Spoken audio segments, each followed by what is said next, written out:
Bring you back there as well.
Somebody else is not on the list.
Hi, if I could have everybody's attention just for a second. I am going to go ahead and do a sound test for the media real quick. So if you guys are good back there, can I just get a thumbs up?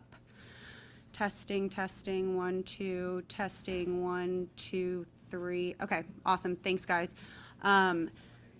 Couple housekeeping things. So please silence your cell phones, number 1. Number 2, if the governor does take questions at the end of the press conference, that is for just the media to ask questions.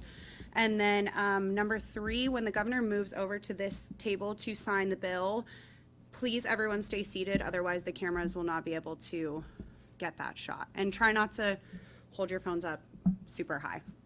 Thank you guys so much.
Like you guys were saying, we can walk through here, but then get up and try. So we work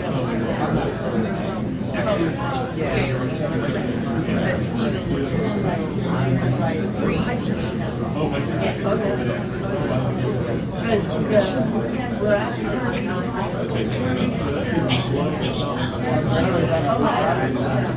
and yeah, we don't. I mean, John and I, but we don't. He was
we've been out there a number of times.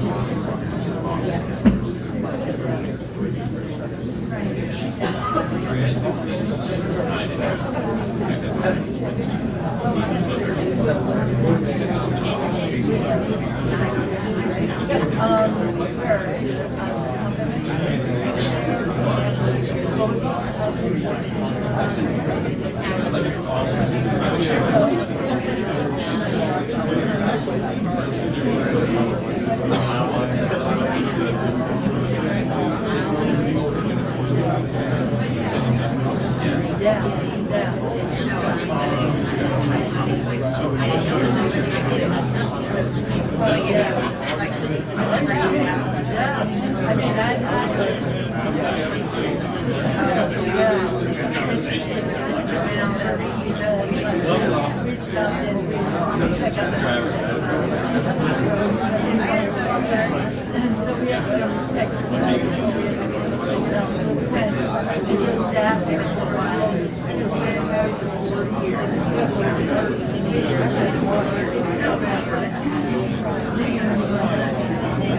No, but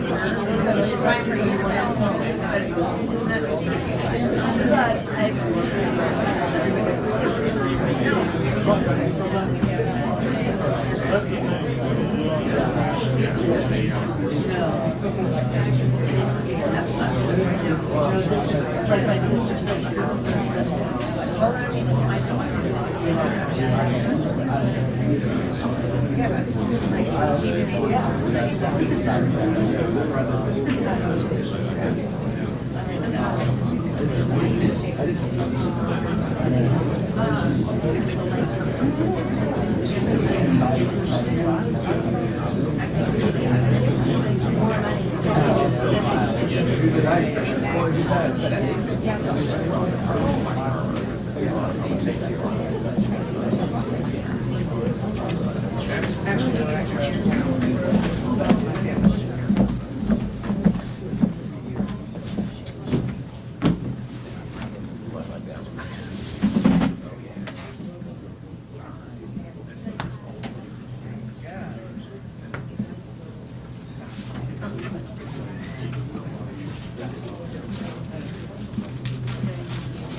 I've been there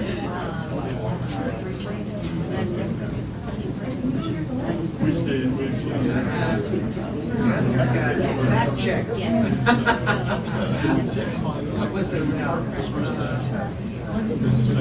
Not about law enforcement, you got a fact check. So because we yeah.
They'll be right on the side.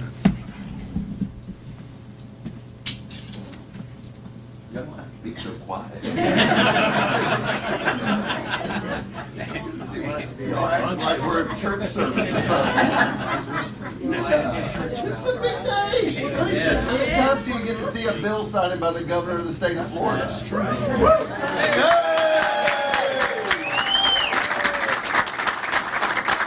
Good morning. I don't think we've ever done a press conference in Jacksonville with this good of a view, so I'm excited.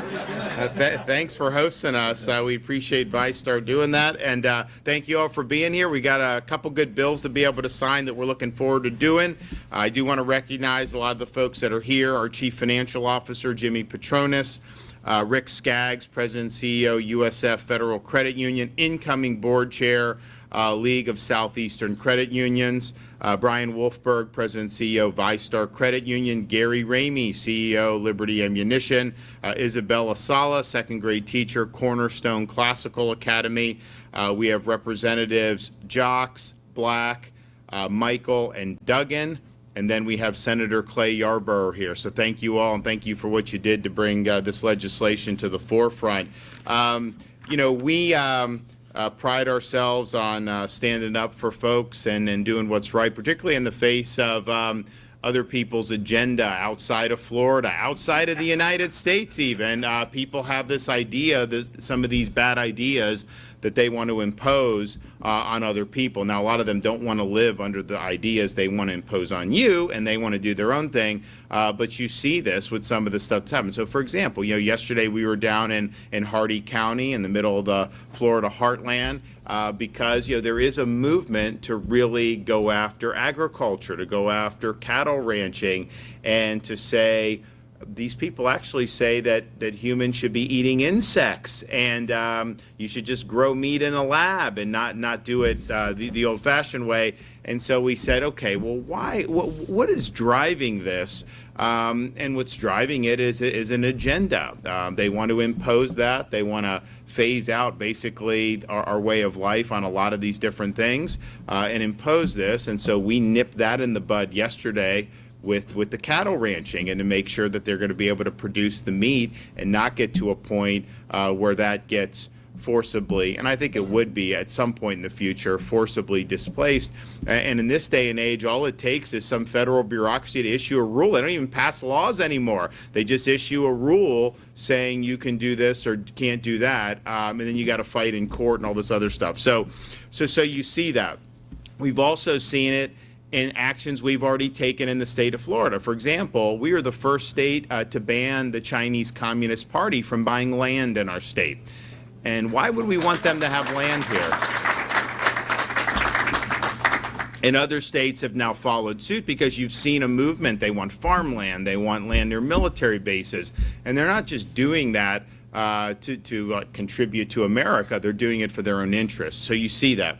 We also were the first state to enact policies to prevent the imposition of a central bank digital currency.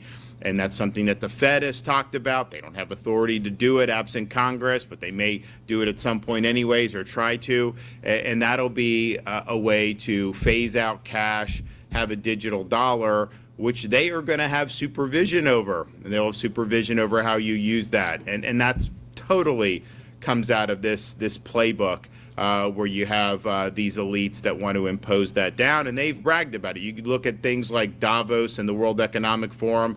They'll have panels where people will be bragging. They'll say, yeah, if you have central bank digital currency, you can circumscribe ammunition purchases, fuel, all the things that they don't want you to do. So it's clearly, it's not a wolf in sheep's clothing. It's just a wolf coming as a wolf, and we said no to that, and that was smart.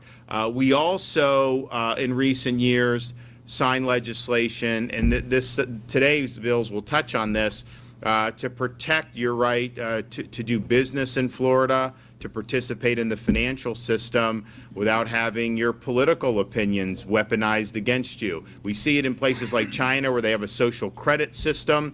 So if you don't take certain positions, they can downgrade your score, and then maybe you can't participate in society. And we were really strong on doing that. And we also did things in terms of the ESG. Well, I'll say more about the ESG in a minute, beyond just the personal banking, but certainly personal banking. We had situations where someone was debanked because they happened to be own a firearms store or happened to be involved in other types of activism.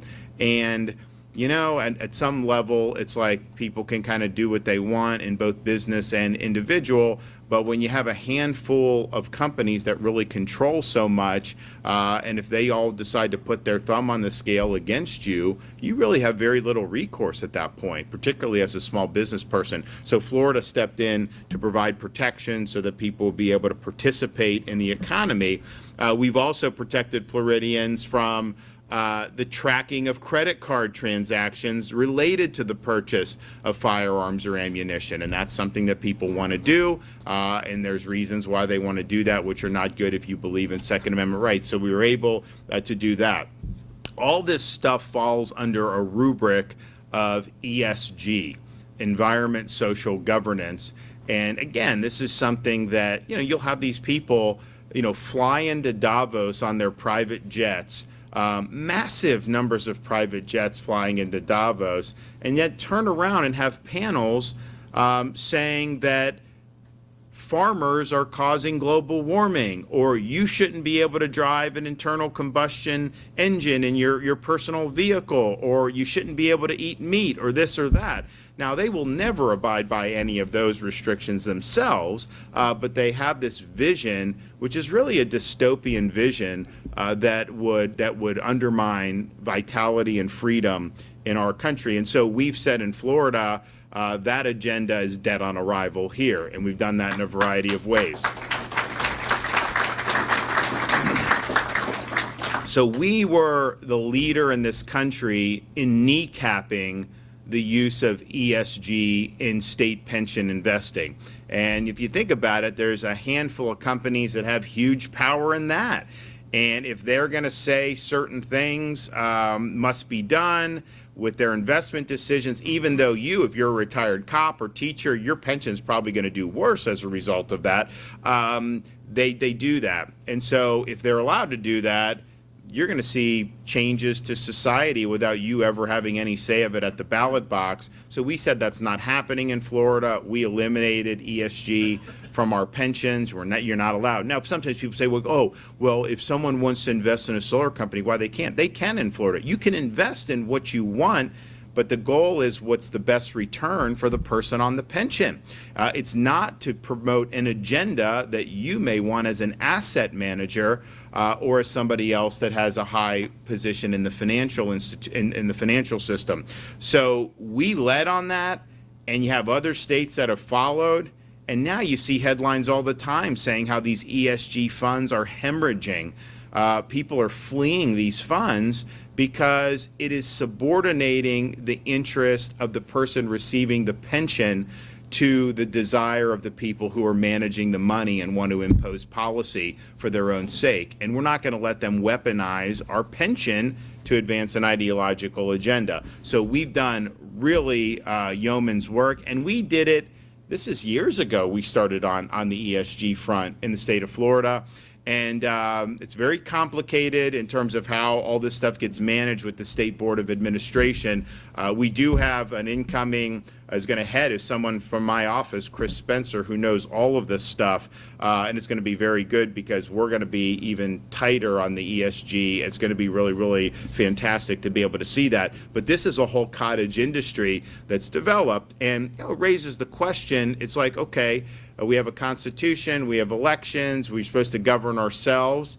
Can you just have like 10 companies and some asset managers, some big Wall Street banks just decide, they don't like firearms, so you're cut out. They don't like this, so you're cut out, and basically just change policy at their whim without any input or any ratification of we the people? I don't think that that works for a free country to be able to do. I think to say that just a handful of companies can leverage their financial might to shape society the way they want to, regardless of the outcome of elections, is not what the Founding Fathers intended. So, and ultimately what we're doing with ESG is going to be better for the economy too.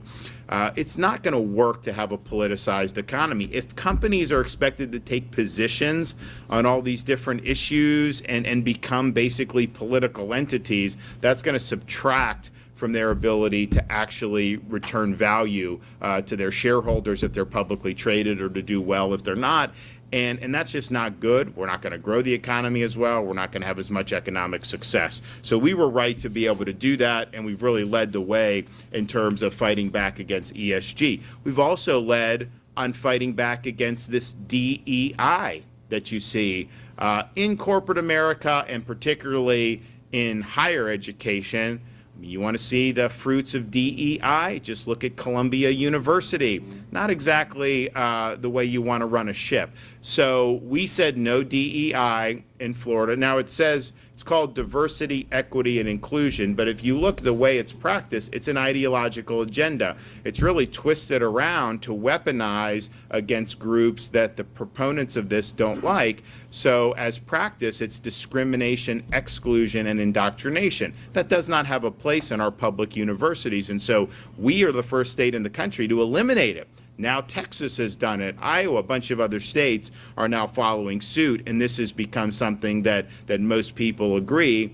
Initially, to do any of that was a really bad idea, whatever the intentions were, and there may have been good intentions. I think there probably were some bad too, but clearly this has morphed into the weaponization. So you go to a university, you don't even have to, it's not even about even the classroom, the whole apparatus is weaponized around that. So not in the state of Florida. And incidentally, you look, people try to pitch a tent at our universities. They're shown the door very quickly on that. We're not putting up with it.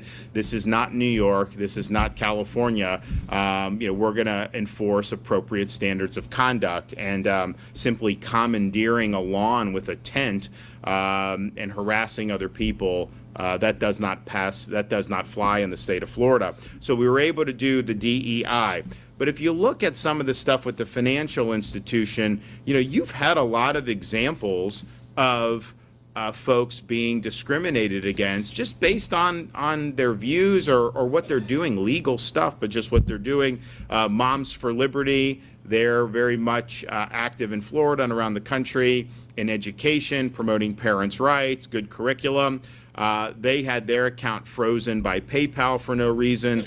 National Committee for Religious Freedom, this is a nonprofit fighting for religious liberty. They had their account terminated by a big bank because they wouldn't reveal their donor list. GEO Group, that's a private corrections group based out of Boca Raton here in Florida, had their accounts terminated by both Bank of America and JP Morgan because they were being contracted out by ICE to help enforce immigration law. So, you have some of these major banks basically saying that the appropriate position you have to take to do business with them is to support nullifying immigration law, not enforcing immigration law. Look at that. Look what that's done for us in this country by not enforcing immigration law. So you see that time and time again, but that is what they want to do. They want to be able to use their commanding positions in our society to twist in the direction that they want to do. So we have addressed this,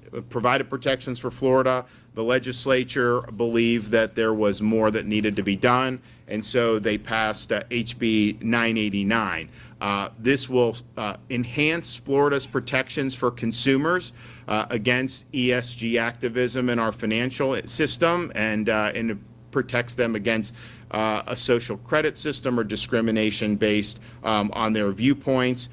We think that that's something that's very important. So there's now going to be a more robust process for people who have been in this situation. So if you own a firearm store, federal firearm license, following the laws, everything, if they just cut you off because they don't like that business, you have recourse here in this new piece of legislation. And I know Jimmy's going to talk a little bit more about that when he comes up.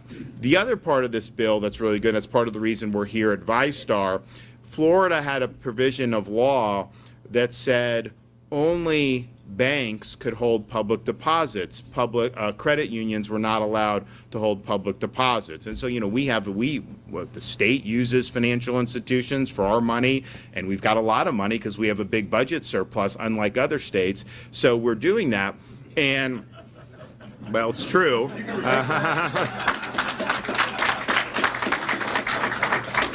So they weren't allowed to do that. And, first of all, it didn't really make sense why you wouldn't have, more options for us. It's your taxpayer dollars. Wouldn't you want the best deal possible? Credit union's going to give us a good deal, then we want to do business with them. That's just the reality of it. So this bill ends that artificial barrier. It opens up competition to other financial institutions. So our Florida-based credit unions, like the ones here today, will be able to hold up to 7% of all funds in the state treasury and 7% of all public deposits of any state university or community college. And if they're not providing a good deal, then fine, people can go elsewhere. But if they're providing a good deal, you're going to be able to do that. And I think that will incentivize good behavior, good competition in terms of some of this other stuff. And it also is like, look, I mean, I think our community banks in Florida have been great. I think that they're serving the communities. I think that they are very much representative in many respects of the core values of the state. But I do think some of these big Wall Street banks, they have much different agenda. So why would we give them a benefit over a credit union that's based in Florida and that is not involved in a lot of the stuff that's contrary? So I think it makes sense from a variety of perspectives. So I'm glad that the legislature did that, and I'm happy to be able to sign that into law here in a second. I'm also signing HB 1291.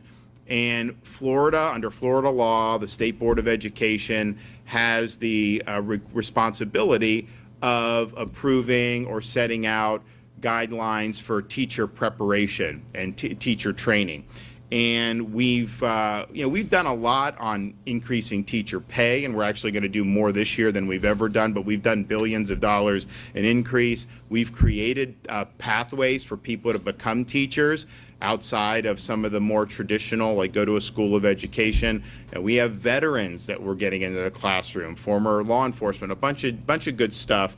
We also have a civics program. Teachers can go train 50 hours of instruction, they get a $3,000 bonus. So we've done a lot, and we're proud of that. But the legislature on this looked at it and said, we don't want these teacher preparation programs to become captive to someone's ideological agenda. So, we can say, no DEI, for example, or no CRT in the classroom. But if you're teaching, if you're preparing teachers with that rubric, well, I mean, that's what you're going to end up getting. So this bill prohibits the indoctrination in teacher preparation. So there's not going to be DEI.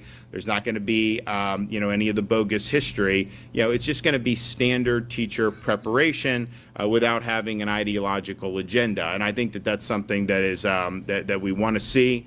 Parents want to send their kids to school knowing they're getting education. I don't think they're interested in an indoctrination. I don't think that parents care if a teacher has a certain political cause that they care about or political ideology. That's not the appropriate venue for that, to be in like a second grade classroom or fifth grade classroom. It's got to be focused on the education.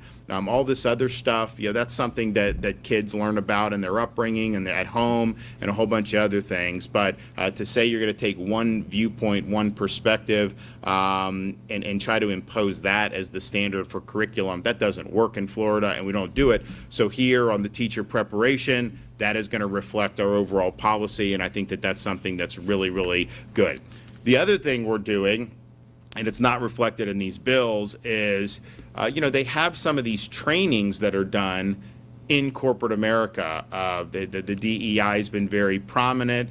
And, look, there are things you can do that you can do. There's other things that have been done that we believe run afoul of workplace laws, civil rights laws, and can create a hostile work environment. Now, we tried to clarify and make that explicit in a piece of legislation I signed a few years ago called the Stop Woke Act, which we basically said if you are an employee, you have a right to opt out of this training.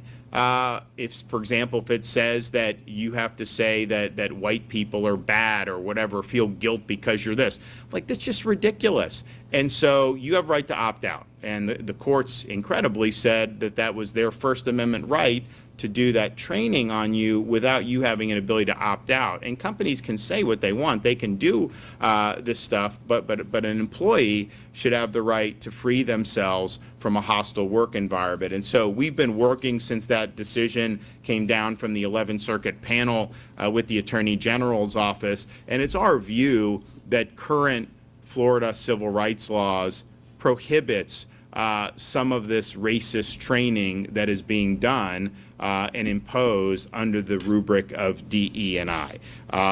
And private company can they can shout from the rooftops, things that we don't like, but you have a right as an employee under Florida law to be in a healthy work environment. And so if you have some of these trainings where an employee is being told that they are inherently racist or sexist or bad in any respect, doesn't matter if you're white, black, anything, it's just not the way you treat people. You treat people as individuals. And so that could constitute actionable conduct under Florida's existing law. So we're going to be saying more about this, but the Stop Woke Act was really just enumerating and making clear that we believe this was the case anyways. You're going to make sure that we fight back against a hostile work environment. So stay tuned on that. We're going to be rolling out some more stuff administratively, and I think it's going to be really, really good. So all in all, this is a big day. There's a lot of stuff on the plate here. I want to thank everyone involved, but more importantly, we want to hear from some of the other folks who are here with us today. So we will start with our Chief Financial Officer, Jimmy Patronis. Thanks, Governor. I love this guy. Don't y'all love him? I tell you, this is the third governor I've gotten to work with, and this guy just rolls that hill. And there's a type of momentum he brings to the legislative process that has been very appreciative. The members here, we've got members here as far as Pinellas County that have made the trip over here. And it's nice. It's nice. The enthusiasm of following a leader into battle. And the decisions that we're making here in the state of Florida have brought over 400,000 new Floridians to the state of Florida last year alone. They're bringing their money with them. They're bringing their investments with them. They're bringing their businesses with them. They're bringing their values with them. The type of people that we're getting here, the people that we want. And they're leaving these blue states that are broken in policy, they're broken in morals, and they're broken financially, and they're coming to the free state of Florida. So again, another round of applause. Thank you, sir. So House Bill 989 was our agency bill, and good work by Representative LaMarca and Senator DeSantis, and did a lot of really neat things, but where we want to focus on is the Qualified Public Deposit Program. That's a nice, big, long word that I'm not going to repeat again, but that is the program that my office administers. That is our public dollars. That is where our universities can park money, our cities, our counties, our agencies. And as they park that money in there, for years, as the governor pointed out, there was no lane for our credit unions to play in. So we had an environment where it was limited to about 119 banks in the state of Florida that were there that could invest this money. Banks need money, okay? But at the end of the day, we wanted to create an environment where we wanted to get the attention, we want to get the maximum return on investment, and as the governor pointed out, some of the things that we have seen in the policies that some of our larger fund managers, they have started taking our own dollars and use it for their own political agenda. And the attitude that we've had in the state of Florida is, if you want to go and change a culture, change a way of life, change a philosophy, go start up a non-for-profit, go run for office, go do it with your money. But don't do it with the money of our pensioners, our firefighters, our first responders. So the argument started being made more and more that we had to make sure that we're getting the maximum return on investment for those that we are trustees over and taking care of. Because they take care of us 24/7. We needed to make sure the state of Florida understood that we were going to take care of them when they needed and expected us. So by opening this program up to credit unions, now what we've done is we're going to give more tools in the toolbox, just like the governor said, and where we can get a better return on investment. If it happens to be with a credit union, bonus for the taxpayers, okay? And at the same time, we've gotten the attention of the banks that say, you know what, you're going to focus on the bottom line, best return on investment, and this will be a great deterrent to get their attention when it comes to woke ideologies and policies that they are contemplating embracing. So again, this is one way the state of Florida has stepped up and said, you know what, Washington, you're broken. You can't seem to get your act together. But in the state of Florida, we're going to continue leading and making a difference. I love telling this story. I met 3 separate families earlier this year. One was from Buffalo, New York. One was from New Jersey. The other one was from Chicago, Illinois. And I asked all 3 families, I said, you know, I was in the restaurant business 30 years. So I'm always recruiting. And why did you move here? And I'm thinking to myself, their kids are here, a job, the weather. All 3 families said the same thing in different conversations: taxes. They moved here because they wanted to keep more of their money. So that's exactly what we're doing. And one thing this guy gets, he gets it, that the citizens of the state of Florida spend their money better than Tallahassee does, okay? And oh, by the way, we're in the best fiscal health in the history of the state of Florida. Y'all can clap for that one. So this program we administer has $38 billion under management. That's a big carrot. That's a good stick that we have to get the attention of these financial institutions. Let them be competitive, but also focus on what the bottom line should look like. And, you know, this is just more evidence that Florida is going to be and still is the place where woke goes to die. Earlier last year, my office, we divested $2 billion from BlackRock. And it's because they were focusing on ESG more so than the bottom line. We also acted against Morningstar because they were targeting Israeli companies. So we're not going to stand and allow this woke ideology to take over our financial institutions. Again, Governor, thank you for your leadership. Thank you all for being in attendance here today, and I look forward to seeing this amazing piece of legislation being signed in just a couple minutes.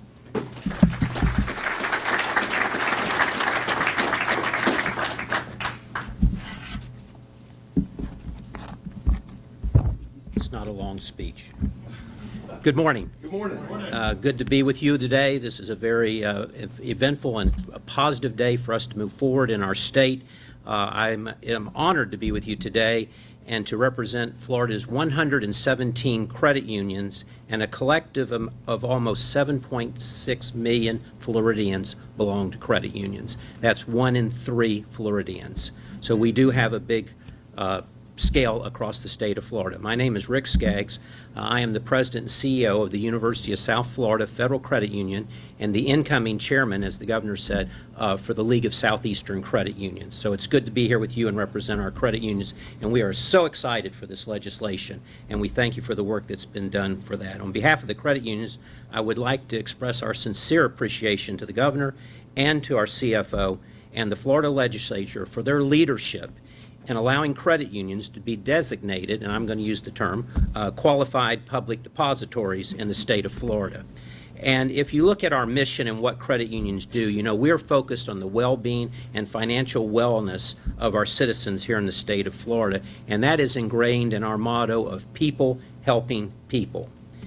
Given the cooperative structure of credit unions, those designated qualified public depositories can potentially earn higher earnings for state agencies, and this will in turn, as the CFO said, help everyone in the stream of our deposits. With public deposits, credit unions can further invest in financial literacy programs and educational initiatives to empower their members in a broader community with necessary knowledge and skills to make informed financial decisions. Investing public funds into credit unions will keep a portion of Florida's taxpayer dollars invested here in Florida. Credit unions have maintained a long-standing partnership with centers of higher learning through our strategic partnerships with the Florida State University System and the Florida State College System. And to give you an example of, I think, the good work that's going to come out of this legislation is at my credit union. So last year, we invested $7 million back to the University of South Florida to help them with their strategic initiatives. With this legislation, this will now allow the University of South Florida to invest back in their credit union with a greater rate of return, and we can turn that $7 million into a much larger number. So we're so excited to have this legislation signed today. This is positive for our state. This is moving in the right direction. Credit unions maintain unwavering commitment and investment in the lives of all Floridians. And once again, we thank Governor DeSantis for his leadership to expand the credit union's ability to serve Floridians. Thank you.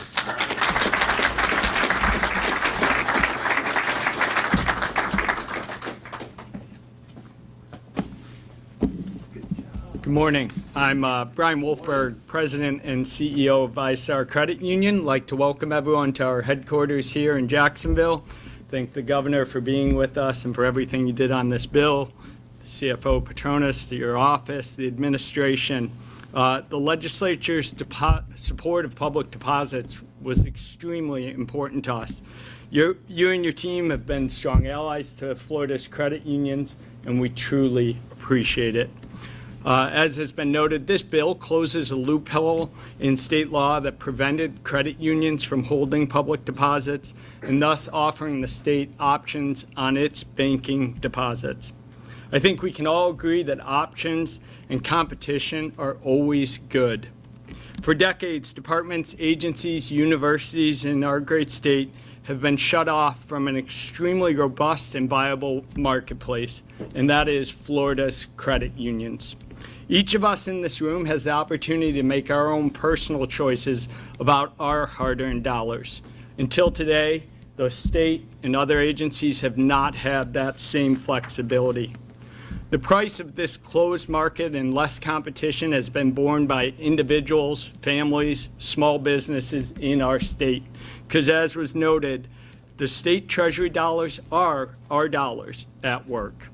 Public funds should always be placed with where they can earn the best return in a safe manner, and we will see going forward that in many cases that will be with Florida's credit unions. We all know credit unions are already a trusted source for individuals, families, and businesses in the state to do their banking and to obtain capital. In fact, our credit union has been doing this for close to 1 million members in the state for over 72 years. We also know that by keeping more business and more deposits in the state with credit unions that are headquartered here, we're going to be able to amplify more economic development and do more good in this state. In closing, again, thank you, Governor. We look forward to continuing to work with you, your administration, and the legislature to keep Florida's economy growing and keep its residents financially secure. Thank you very much.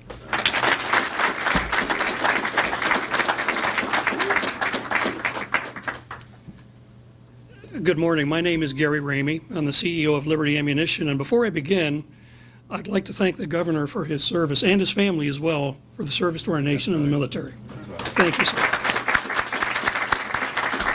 I can tell you it is very much appreciated in our industry. Does everybody know what an FFL is? The governor referenced it. It's a federal firearms license. Now, to get one of those, you have to apply to the federal government. You have to have the FBI investigate you, background checks galore. You have to have a location. You have to have the ATF come out to your location, make sure it's secure, make sure they approve of it. Then you have to agree to pay a 10% sales tax, an excise tax if it's a pistol, or 11% if it's ammunition or a long gun. All that goes to conservation, the Robinson-Pittman Act, and that's all for the privilege of having an FFL to then potentially face financial discrimination. Again, my name is Gary Ramey. I'm the CEO of Liberty Ammunition in Bradenton, Florida. I've been in the industry for 20 years. Liberty Ammunition, in case you're wondering who we are, we make the premier self-defense ammunition for the consumer. And we have a new line of duty ammo for law enforcement and military, simply the best. We've been around for roughly 20 years. And sadly, I have faced financial discrimination. My wife Pam and I, before coming to Florida, started a gun company in Georgia. All's going well, lots of hopes and dreams. We're working well together. And then we get a notice that our website's being shut down. Well, why is that? We asked. Well, it's because of the category you're in. Our credit card processor can't process those checks anymore. Sorry. No more credit card charges. So, what do you do as a small business? You make adjustments, you change, get a new website, get a new credit card processor, things are going great again. And then the accounting software company says, well, you can't accept an order emailed to you and put it into the accounting software. That violates our rules. Well, how can that be? We're federally licensed and we're only shipping to other federally licensed facilities. And yet they tell us we can't do that. So we overcame it. We did some workarounds, but it was discrimination nonetheless, and it is partisan and it is pure politics. Move forward to today. When we go to banks to talk to them about banking and we say, we'd like to get a credit facility. What do they tell us? Well, because of the category you're in, we'd like you to make a presentation to our credit committee. Folks, the financial discrimination comes in many different forms, and it is certainly affecting our industry. In our industry, by the way, there's 4,500 FFLs here in Florida, accounting for 23,000 jobs. The economic impact of our industry in Florida alone is $4.7 billion. It's a significant industry. So on behalf of the industry, I'd like to thank Governor DeSantis for standing up to these institutions and helping keep America free and Florida the #1 state in America. Thank you, Governor.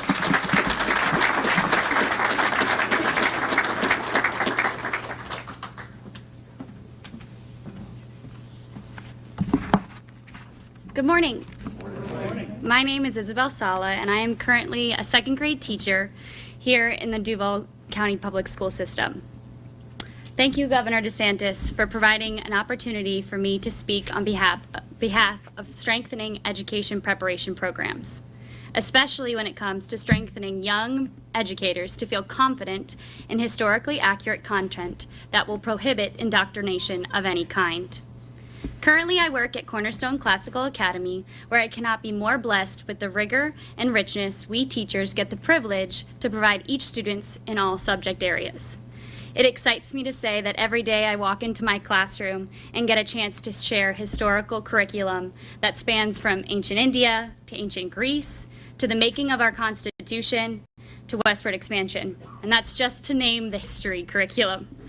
Our curriculum is woven together so that students not only grow in depth of their understanding, but are also ignited to learn even more about our beautiful country molded on truth, goodness, and beauty.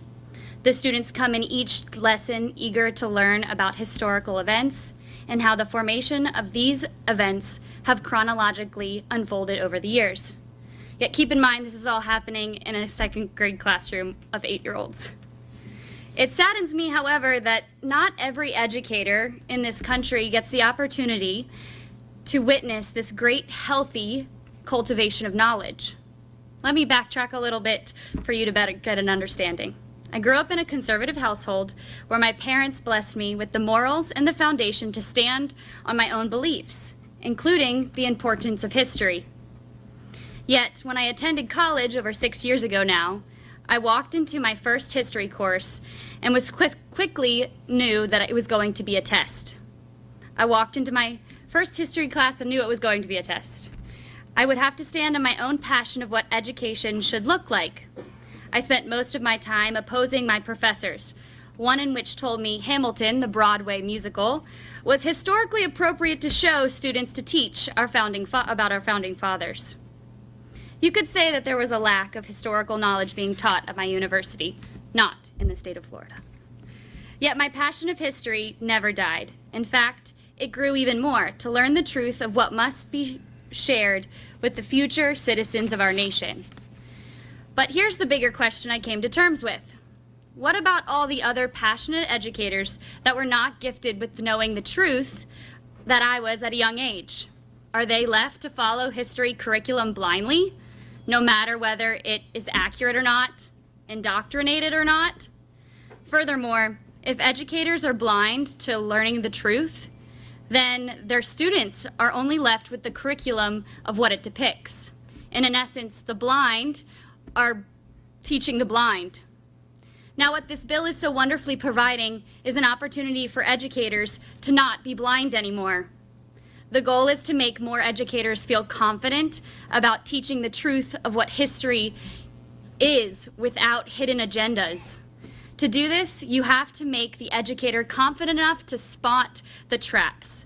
The state of Florida is ensuring that teachers take the time to completely learn the truth of a preparation course so they can completely get energized to teach rich, trusted curriculum. We want to create bold teachers that know what's right. I cannot wait to see more educators walk into their classrooms like I do every day and have their students overwhelmed with the love of learning and ready to share the strong Socratic discussions we take part in each day. The students will then be in turn molded and empowered to be the next great leaders of our country. Thank you for your time, and I look forward to strengthening and the success of Florida's education system.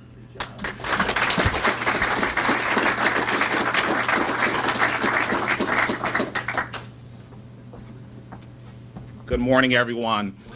I'm State Representative Bernie Jacques from Pinellas County, and it is great to be with you all here this morning in Duval. And I think everybody in this room and everybody across our state knows that under the leadership of Governor DeSantis, Florida has led the way in removing indoctrination from our classrooms. But one of the things I was hearing from concerned parents and concerned teachers back home is that they're telling me, Bernie, even though it's not in the curriculum anymore, some of these teachers are still being indoctrinated. And what we learned is that it was coming through some of these educator preparation programs.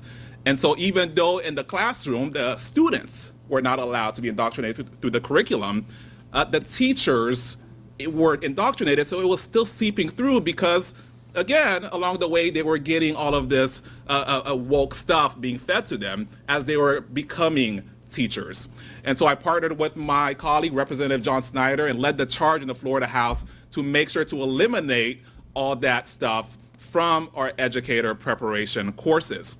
Now, when I was debating this bill on the House floor, I called the indoctrination that they were feeding the teachers woke garbage. And you can imagine a lot of the Democrats, they didn't like it too much, right? They were calling a point of order. They said I broke decorum. They're asking the speaker to admonish me. And so I took a deep breath, and I came back with a more polite term. And I called it woke rubbish, Chief. The fact of the matter is this: regardless of how you slice it, whether it's CRT or DEI, all of that stuff is simply trash. And with the signature today of House Bill 1291, Governor, we will take out the trash once and for all here in the state of Florida. Thank you, and God bless. All right, whoever's going to get up, we'll go ahead and do the bill.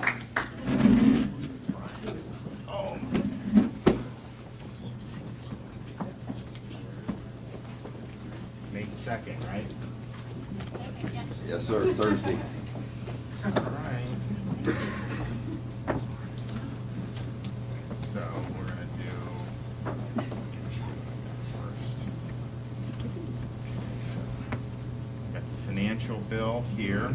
All right, so this is the deposits for the credit unions and protections for the, yeah.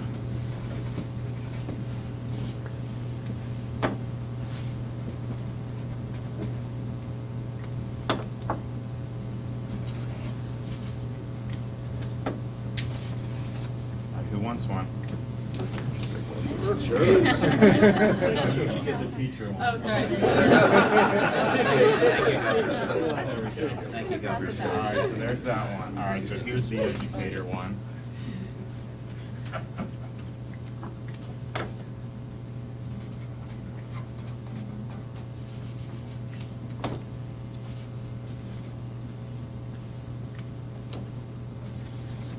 All right, now take one. Anyone else?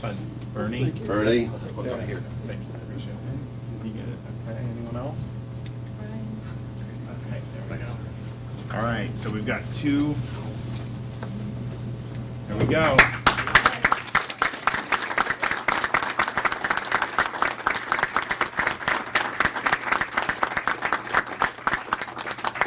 All righty, good job, guys. Thank you, sir. Thanks so much. Appreciate it.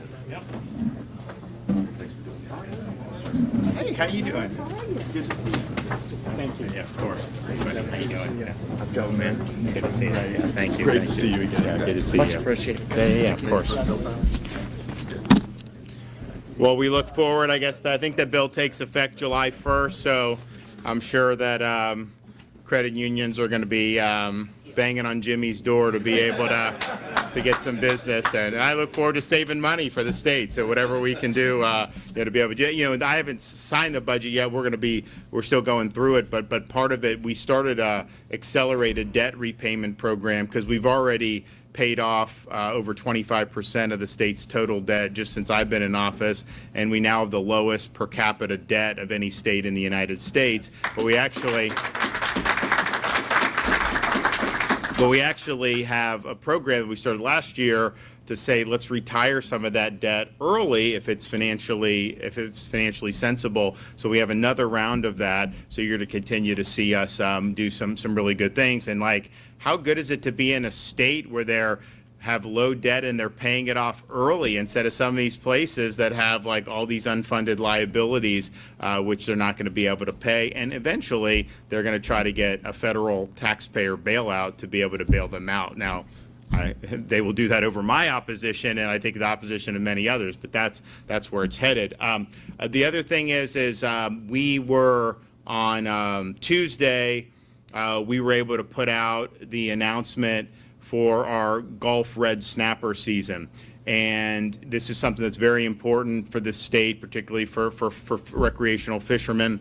And so the Atlantic red snapper is managed by the feds. The Gulf has been managed by Florida for, a decent amount of time. Well, I talk to people here on this coast. There are snapper there. Like the data, like what the feds do is not an accurate reflection. And it was the same thing with the Gulf, even though the Gulf had a little bit more access compared to what the feds were doing. So I was like, this data is not accurate. The people are there. They see the fish. I mean, they're there. So why don't we go and actually do this in a way that makes sense? So we've been able to expand, I think, every year since I've been governor. But last year we did the largest by far. And we were able to beat that this year by almost 4 weeks more for Gulf red snapper, 103 days. And he knows it's important being in the panhandle. But it's just something that's really good. And everybody's happy and all this. Well, that's what we're doing on Gulf because we have control over it, or we're able to manage. There are limitations what we can do, but we're doing all that we can.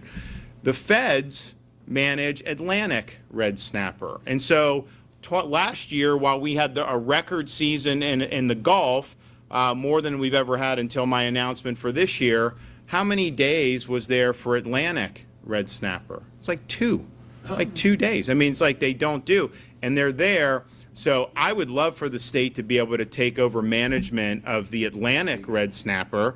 I think you'd see opportunities expand for people to be able to go out and to fish, because I don't think that what the federal agencies are using is an accurate reflection of what's actually there in terms of the population. So we've had great success in the Gulf, and we're the best fishing state in the United States, and there's a reason for that.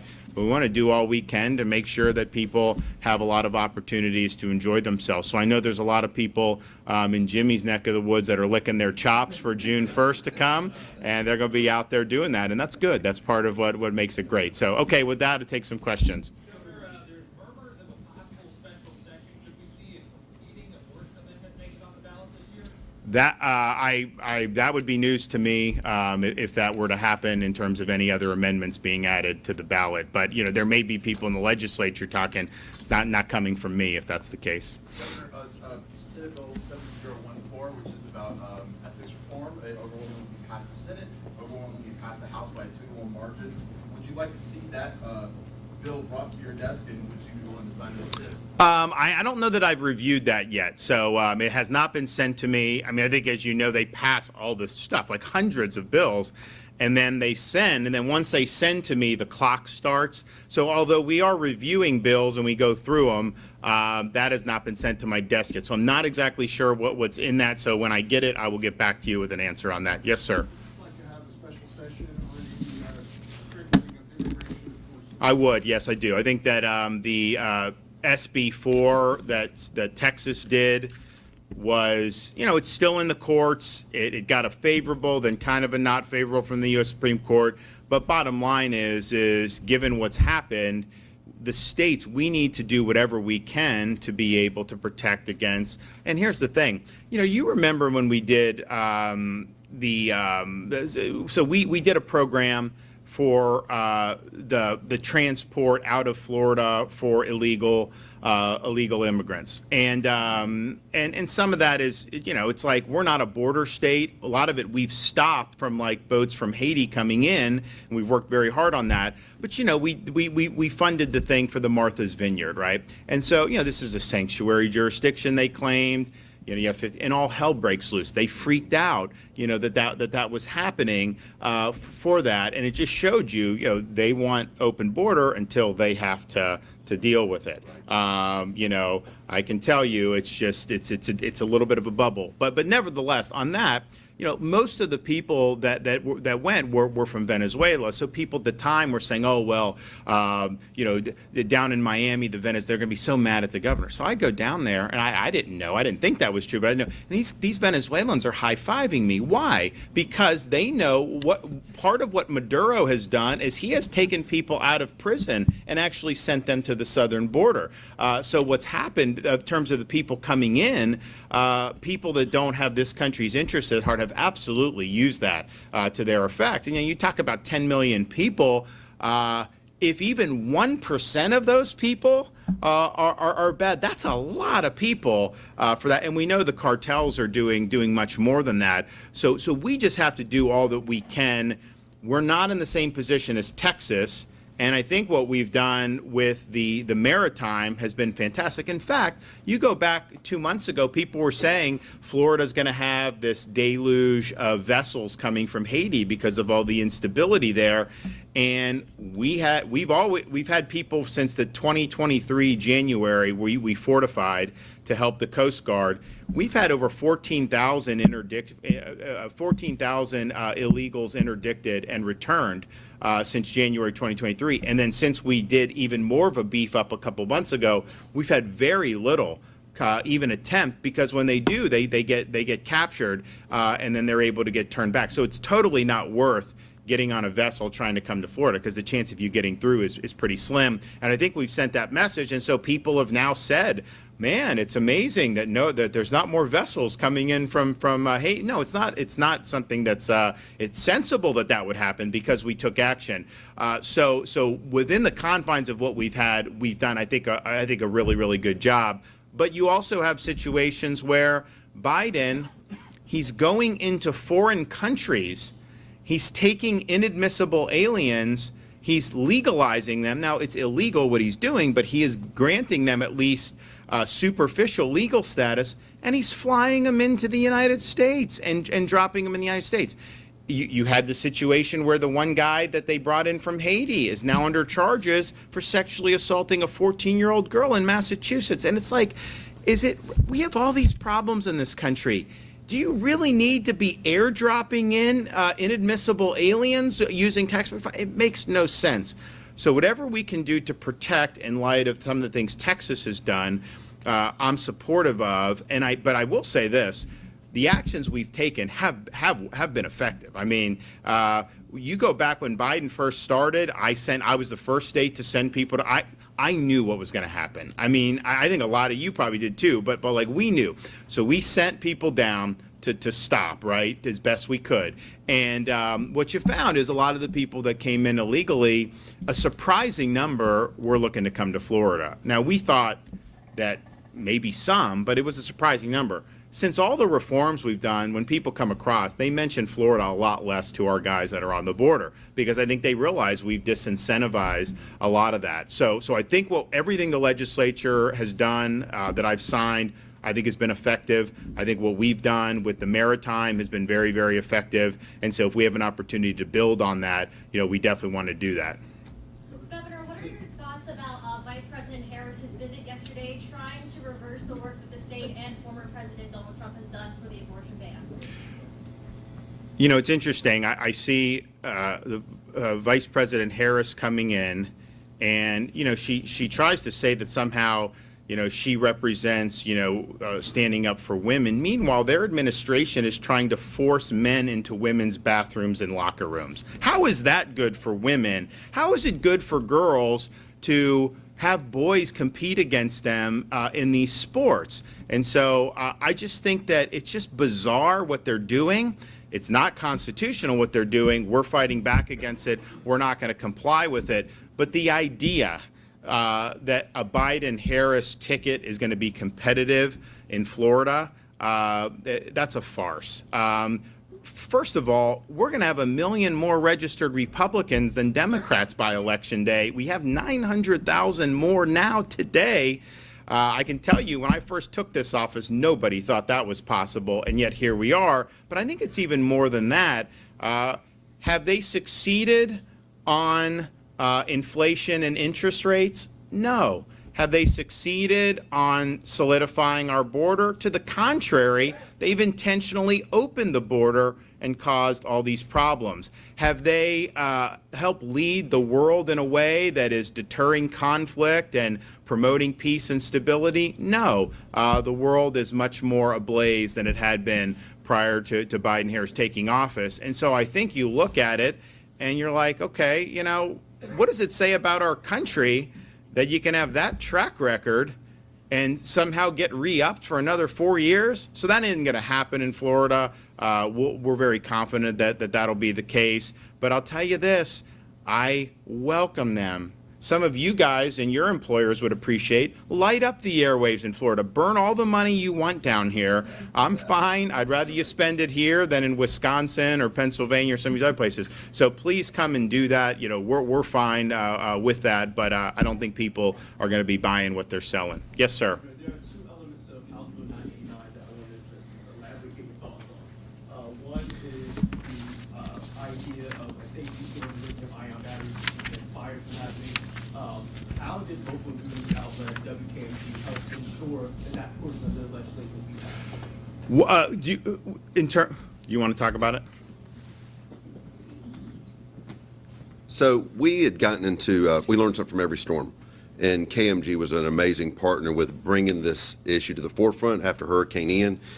And we had gotten an environment where it's not just limited to EVs, but it's all lithium-ion batteries. Fantastic technology. It's not going away.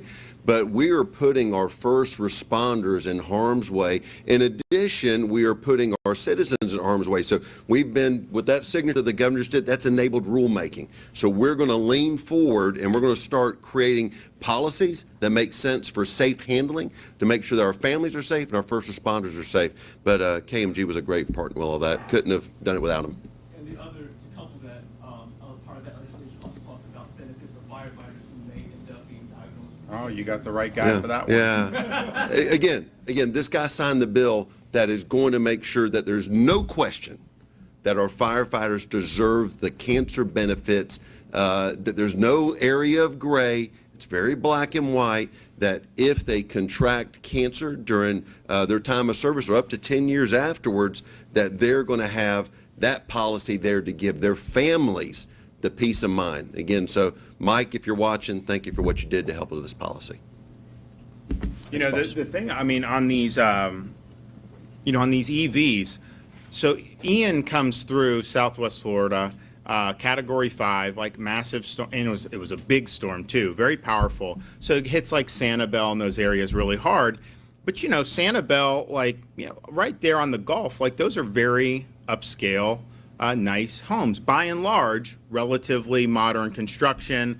And so they withstood the Cat 5 winds. But you know, what would happen is you'd have the storm surge, water would go, and so you may have some really nice house that withstands the Cat 5, but as the water rises in your garage, you have an EV, the battery catches on fire because of the saltwater intrusion, and then the house burns down. And these fires are very difficult. And like if we just started a fire, like, you know, to roast marshmallows, that is not the type of, I mean, these firefighters are there for hours to put out one of these EV fires. So it was just, I think, an eye-opener for people about how those work, particularly in the context of a storm. And look, I am not, I mean, I rail against these EV mandates because I think it's insane that you're trying to impose this across the economy. I am totally in favor if you want to go buy an EV, a Tesla, or some of these other things. You know, there's a lot of neat things about that. You should absolutely be free to do that. But to try to shoehorn every consumer into an EV is a huge mistake. Most consumers don't want it. They want to have an internal combustion, and so when you try to do that, what it's going to do is a lot of these cars are not going to be sold because, you know, you can do a Tesla or some that are like, you know, very high end. You know, the average person that wants like a Ford F-150, they want that to be internal combustion. I'd say 9 out of 10 people want that to be that. So these others are just going to sit on the lots. The car companies are going to make money. So it's going to have huge problems all across. That being said, knock yourself out if you like it. I think that that's totally fine. But I think that the hurricane situation opened people's eyes to, okay, you have that issue in Florida.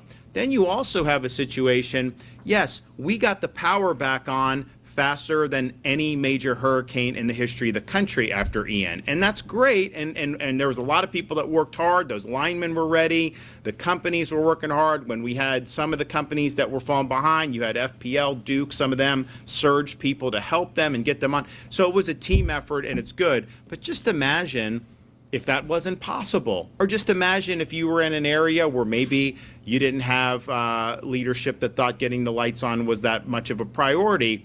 if you have an EV, how do you charge it up? I mean, how do you do that? Whereas if you have the normal car, you could have canisters of gas and then put it in and do it, and people can stock up. So I think it just raised a lot of eyebrows for folks, but there is a safety component to it. And again, I think people can go into this eyes wide open and do what they want in terms of all these things. But they're clearly, I think, needs to be more of this done that build us. So I think that's really, really good. Well, listen, we are going to be working through the budget. I think that we've done a lot on it already. I have approved some major parts of the budget, but there's going to be more to do. We are going to have people are going to look and say that Florida is the most fiscally responsible state in the country when we're done with the budget. And I say that for a number of reasons, because you're going to see we haven't grown government year over year.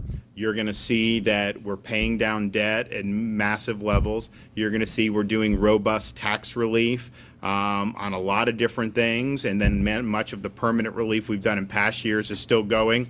You're going to see us, even within that, you're going to see we have the strongest budget for education we've ever had. We have the strongest budget for transportation and infrastructure we've ever had. We have the strongest budget for environment and natural resources we've ever had. So we're doing it right, and our budget, even though we have millions of more people than New York, it's the state closest to us in population, their budget's twice the size of our budget in Florida. For what? What are they doing? People that move from New York, the roads are nicer here, the more efficient, and the schools are better. So how do you square spending all that money? So we're doing it right. I think it'll be a really good snapshot of. I mean, this has been for years and years of work. For many years. But certainly, I think these last 4 or 5 years. I mean, this state has really hit a stride in a big way in terms of fiscal and in terms of long-term potential. Some of these other places really have serious unfunded liabilities, and I think we've worked really hard to make sure that we're not only doing well today, we're doing well far into the future. And even with all of that, the revenue that we're getting in continues to exceed what the forecasts have been. I think that's been true. I mean, like when COVID came, they said, "Oh, it's just going to be catastrophic or whatever," and we're like, no, we can't accept that. I mean, we've got to go. But I think because we were one of the few states where you can actually do things, we had people flooding down here, and tourism picked up much quicker than anyone thought. You could go to like the Panhandle in like May of 2020. If you didn't have news turned on, you wouldn't have known COVID existed. I mean, people were down there and they had, I think, the best summer they'd ever had at that point for that. But the thing is just you've seen that, and it's kind of kept churning and churning. So we want to continue to build off that. But I think the legislature did a good job. Look, I've got to go through the budget and make sure that it's in the parameters that I think we need for the state.